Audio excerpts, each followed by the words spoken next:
সবার সাথে একসাথে যাওয়া হয়। এই যে বসে বসে যাওয়া যাইছে শান্তিতে আরামে। নদীপথে জার্নি করা বা সবাই একসাথে যাওয়া, এটা মজাই আলাদা। বাবা মা ভাই বোনের সাথে বেড়াতে দেশে যাচ্ছি না, অনেক বছর বাসায় থাকা হয়, আবার অনেক বছর যাওয়া হয়। কারণ এখানে সবার সাথে একসাথে যাওয়া হয়, তারপরে নদী দেখা, আনন্দ, এই জন্য।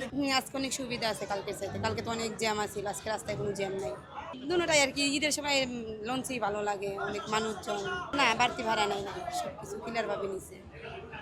হয়তো আগে ঈদের সময় 10-20 টাকা বেশি নেবো, এটাই স্বাভাবিক। আমি তো গাড়িতে চলতে পারি না, এর লেগে আমি লঞ্চে উঠে যাই। না, কোনো আপদ বিপদ থেই না, কোনো সময় হয় নাই আমার। না না, ভয় না, আমি ভয় পাই না। জল বন্যা আল্লাহ আছে, কত হইলেই ভালো মন্দ আল্লাহ যাবে।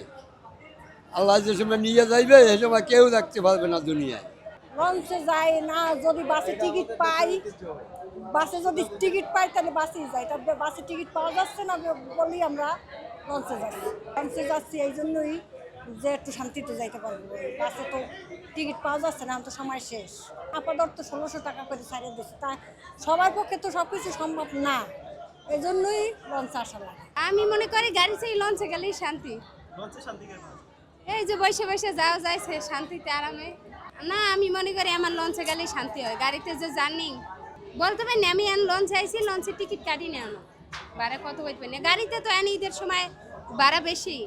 আসলে সড়কপথ বলতে সড়কপথে জানি অনেকের আসলে পছন্দ না, আর অনেকের নদীপথের জার্নিটা অনেক মানে ভালো লাগে, সেই জন্য আমরা নদীপথের জার্নিটাই আসলে করি, বেছে নিছি। সড়কপথে জার্নি আসলে সবার পক্ষে সম্ভব না।